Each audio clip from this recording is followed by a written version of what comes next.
Bonjour Gonzly. Bonjour Eva, bonjour Marcelin. Retrait des États-Unis d'Amérique, quel impact sur nos pays africains et particulièrement en Côte d'Ivoire? C'est le thème de l'écologie aujourd'hui. Oui. Et apparemment, ça fait peur. Oui, On vous écoute. ça inquiète beaucoup parce que tout à l'heure, on a vu deux reportages. Hein. Déjà, le premier reportage qui parlait du manque d'eau qu'il y a dans une région au nord de l'Afrique. Et puis également, on a parlé aussi des maladies. Vous savez que les impacts du changement climatique aussi entraînent ce développement des maladies cancérogènes qu'on découvre maintenant que malheureusement l'Afrique vit, et surtout en Côte d'Ivoire. Et donc, c'est de ça que nous allons parler justement. Quel est l'impact de ce retrait des États-Unis, justement, de l'accord qu'il y a eu à Paris? Et pour revenir à cela, regardons déjà, faisons un petit récap de ce qui s'est passé à Paris en 2015 lors de cette COP 21.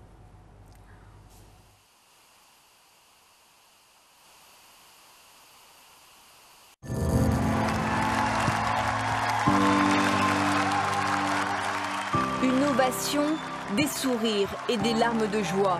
Oubliez l'échec de Copenhague en 2009, l'accord de Paris est enfin adopté. C'est un petit marteau, mais je pense qu'il peut faire de grandes choses. Faire approuver un texte par 195 pays aux intérêts si divergents, c'est sans aucun doute une victoire diplomatique, mais peut-on parler de victoire pour l'environnement ? Et puis, il y a les sujets qu'on a préféré mettre de côté. Les océans, les droits de l'homme, la mise en place d'un prix du carbone ou encore les émissions du transport aérien et maritime qui égalent à elles seules celles de l'Allemagne et du Royaume-Uni. Au fond, l'accord de Paris n'est qu'une étape. Il faut se hisser encore à la hauteur de l'enjeu.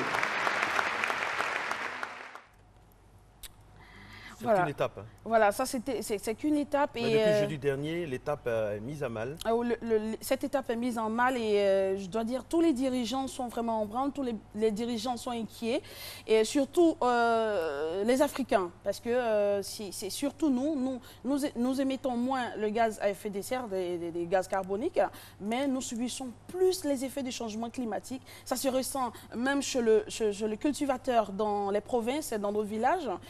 On n'a plus les récoltes comme avant, hein, la sécheresse sévit partout, la famine entend devenir, les maladies se développent.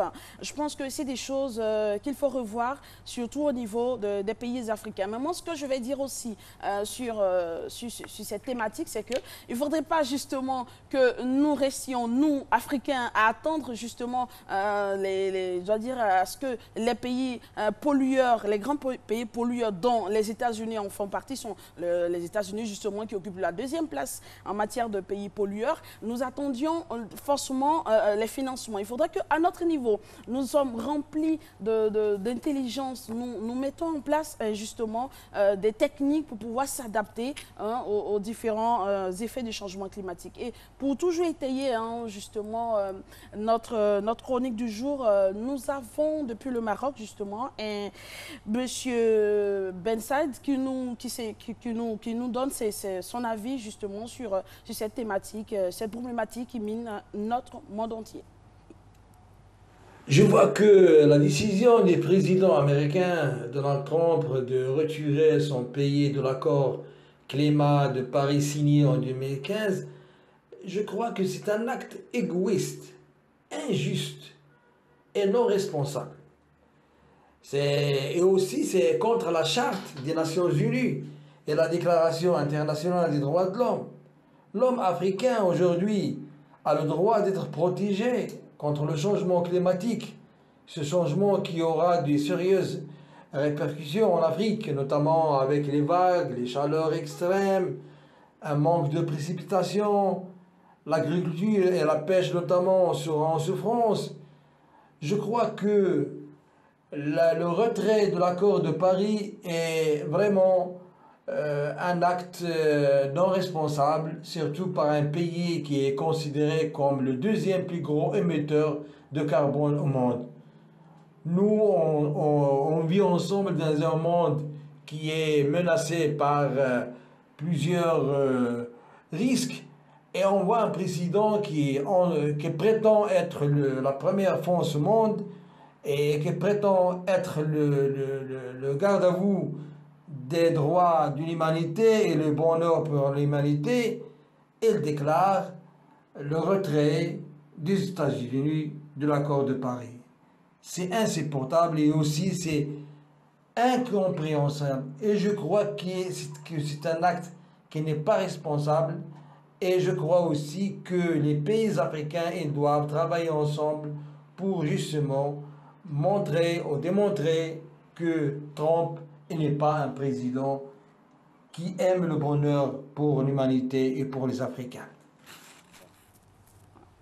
Voilà, alors on rappelle la qualité de ce monsieur qui s'exprimait. Oui, c'est un expert en environnement. Il est également le chargé de communication de l'ICESCO, qui est l'organisation islamique pour l'éducation, également pour la culture au niveau du Maroc. Donc voilà, il s'est exprimé, c'est un observateur également qui a donné son avis. Il y a aussi le point focal, fond vert.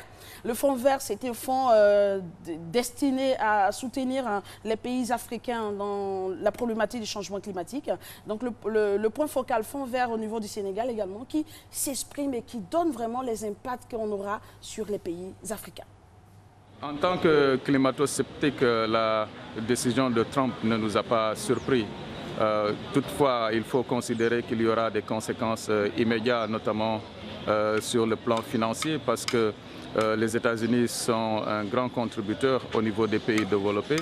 Et Obama avait pris l'engagement de financer le Fonds vert climat à hauteur de 3 milliards. Donc jusque-là, nous n'avons reçu que 1 milliard. Donc il restait 2 milliards pour un peu combler, respecter ces engagements-là.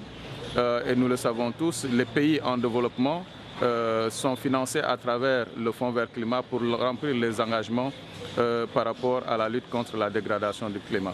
Donc l'autre élément, c'est par rapport à l'objectif de Paris, donc de limiter la hausse de la température à 2 degrés ou à 1,5 degrés. Donc nous savons tous qu'en tant que second pollueur au monde, si les États-Unis ne respectent pas leur engagement, cela va relever la hausse de la température. Voilà. Alors là, c'est clair. Maintenant, on a vu l'intervention de nos amis de Fonds Vert. C'est monsieur Emmanuel Seck.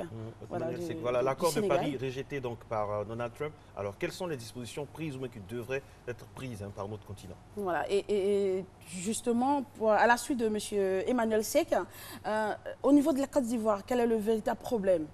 Nos autorités, et nous avons interviewé également un expert en développement durable qui est M. Cédric Lombardo également, qui essaie de donner les responsabilités de chacun et aussi au niveau de la Côte d'Ivoire surtout. On écoute. Alors que penser du retrait des États-Unis de l'accord de Paris?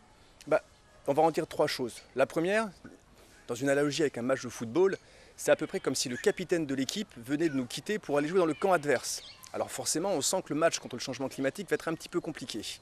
Mais si on a une bonne équipe, on peut être 10 joueurs et on peut en battre 12. Donc, regardons l'équipe que nous avons.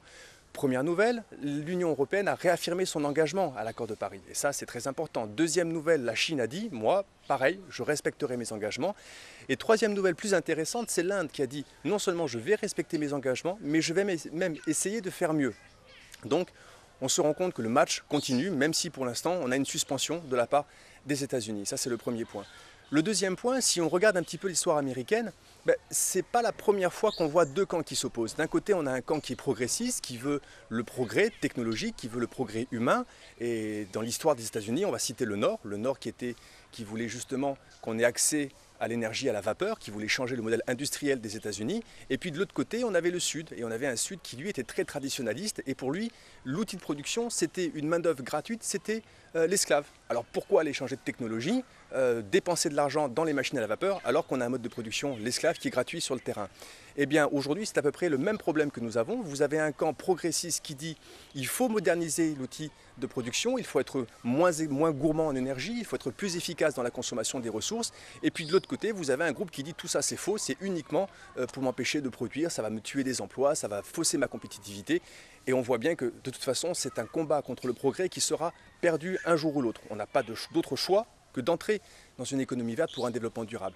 Ça, c'est le deuxième point. Le troisième point, maintenant, il nous renvoie à nous-mêmes qui sommes en Côte d'Ivoire. Ça veut dire qu'il faut qu'on arrête d'attendre l'aide qui viendra de l'extérieur. Aujourd'hui, c'est l'aide américaine qui nous fait défaut. Peut-être que demain, les enjeux de l'Union européenne, de la Chine ou de l'Inde seront tellement importants qu'ils vont devoir investir pour leur propre adaptation au changement climatique. Et si nous, en Côte d'Ivoire, on passe notre temps à attendre une aide d'extérieur, on va avoir des difficultés. Et c'est là où il faut souligner et saluer toute l'équipe de Matin Bonheur, parce qu'on a un important travail de sensibilisation à effectuer en montrant des problèmes concrets, faciles à comprendre, des solutions concrètes, faciles à appliquer. Et c'est un peu ce qu'on avait fait ensemble d'ailleurs à l'époque de Durban en 2011 pour sensibiliser les téléspectateurs ivoiriens aux enjeux du changement climatique. Voilà.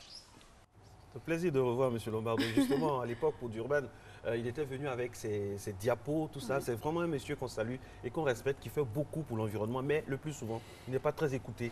Ouais, malheureusement. Comme on dit, les problèmes de l'environnement ne sont toujours pas pris en compte et c'est notre devoir, nous, hommes des médias, journalistes, de sensibiliser surtout la population à un changement de comportement. Comme il a dit M. Lombardo, c'est vrai, il y a eu le retrait des États-Unis. Il ne faudrait pas qu'on soit plutôt sur notre sort. Il faudrait justement maximiser tous ces projets que ces jeunes ont pour les valoriser, pour s'adapter aux effets du changement climatique, pour avoir un monde meilleur. Merci. Merci beaucoup. Merci beaucoup. Alors, le thème aujourd'hui, c'était l'impact du retrait des États-Unis de l'accord de Paris sur nos pays tropicaux, le cas pratique de la Côte d'Ivoire. Alors, on vous propose de revenir sur l'histoire des négociations sur le climat, notamment la COP 21. Le 12 décembre 2015, les 195 pays membres de la Convention de l'ONU réunis à Paris pour la COP 21 ont décroché le premier accord universel contraignant limitant le réchauffement de la planète bien en deçà de 2 degrés et si possible à 1,5 degré. Mais en 2017, Donald Trump a retiré les États-Unis de l'accord de Paris. C'est un revers après 2 décennies de négociations acharnées pour répartir et financer les efforts entre pays riches et pays en développement, pays pollueurs et pays vulnérables. Les pays en développement recevront finalement une aide minimale de 100 milliards de dollars par an à partir de 2020. Les questions environnementales ont pris une place croissante dans l'agenda international au premier sommet du développement durable en 1972 à Stockholm. Mais c'est le sommet de la Terre de Rio de 1992 qui constitue l'acte fondateur de la diplomatie verte. C'est là que la Convention cadre des Nations Unies sur les changements climatiques est adoptée. Chaque année depuis 1995, une conférence des parties de la Convention, COP en anglais, et qui réunit tous les États signataires, se réunit désormais pour lutter contre le changement climatique. Cette convention cadre a servi de base politique au fameux protocole de Kyoto en 1997 lors de la COP 3. Ce traité impose à 37 pays industrialisés de réduire d'ici à 2012 leurs émissions de gaz à effet de serre de 5,2% par rapport à 1990. Mais aucune contrainte ne pèse à l'époque sur les grands pays émergents, la Chine, l'Inde, importants pollueurs. En 2009, la COP 15 de Copenhague frôle l'échec. L'accord non contraignant tente de limiter le réchauffement planétaire à 2 degrés, mais sans décliner le mode d'emploi pour y parvenir. Le Durban Package, adopté à l'issue de la COP 17 en 2011, a également manqué de tourner au fiasco.